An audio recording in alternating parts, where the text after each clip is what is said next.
Hi, welcome back to my channel.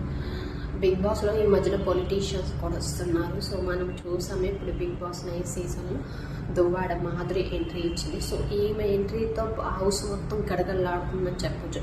ఎందుకంటే తను ఒక గేమ్ స్ట్రాటజీతోనే వచ్చిన దగ్గర నుంచి అందరితో కావాలని గొడవలు పడ్డాం. ఫస్ట్ కళ్యాణ్తో గొడవ పడింది. ఆ రోజు కూర్చోండి మేడం అంటే నువ్వు చెప్తే నేను కూర్చోవాలా అని అక్కడ సీన్ చేసింది, పెద్ద సీన్ చేసింది ఏ అని. ఎందుకంటే తను మాట్లాడితే ఓకే, వేరే వాళ్ళు టోన్ రైజ్ చేస్తే ఏమంటుందంటే అలా అరవద్దు నోరు ముయ్యండి అన్నట్లు అందరినీ కంట్రోల్ చేస్తుంది. చూసిన ఎపిసోడ్లో అయితే దివ్యతో అయితే గొడవ పడింది. తను కర్రీ అయితే వేసుకొని తను చెప్పకుండా తినేసిందంటే. సో అక్కడ ఒక గొడవ జరిగింది. రేషన్ మేనేజర్గా నేను ఉంటున్నాను కాబట్టి, అంటే కిచెన్ డిపార్ట్మెంట్లో తను ఉంటుంది కాబట్టి మానిటర్గా.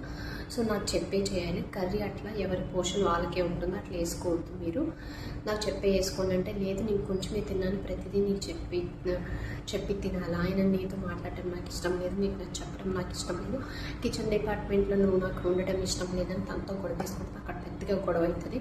ఎవరు కాల్ హలో అని వాళ్ళు కూడా అంతే. వాళ్ళు కూడా మాధురి ఏంటంటే తను వాయిస్ రైజ్ చేస్తే ఓకే, వేరే వాళ్ళు రైజ్ చేస్తే ఏంటి మీరు నా మీద రైజ్ చేస్తున్నారా, బయట నేనేంటి, నాకు రెస్పెక్ట్ ఇవ్వాలి అందరూ అన్నట్టు ఆమె ఇంటెన్షన్లో ఉండి సో ఆమె బిహేవ్ చేస్తుంది. సో అదే కాకుండా సంజన గారితో కూడా నేను గొడవ పడింది. అది వాళ్ళిద్దరు అనుకోని చేశారంట, అది ఓకే.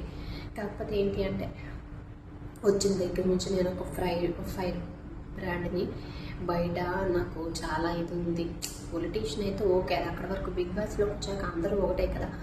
సో అది కాకుండా నాకు అందరూ వాల్యూబుల్, అందరూ రెస్పెక్ట్ ఇవ్వాలి, అందరూ మాట్లాడాలి అన్నట్టు, నా వైపే అందరూ నేనే అందరినీ గ్రాప్ చేసుకోవాలి అన్నట్టు. సో తన ఇంటెన్షన్లో ఉండి అక్కడ కొంచెం అందరితో గొడవలు పడుతుంది.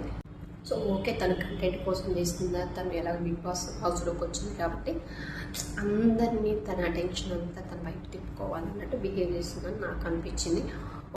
కాకపోతే నువ్వు కొంచెం నిన్ను ఎంతమంది వాళ్ళు రెస్పెక్ట్ ఇచ్చి మాట్లాడి మర్యాద ఇచ్చి మాట్లాడినా కానీ మాధురి అనేది కొంచెం ఎక్స్ట్రాగా మాట్లాడుతుంది, కొంచెం ఎక్కువ చేస్తుంది అనిపించింది నాకైతే. సో మీకేమనిపించిందో కామెంట్ చేయండి.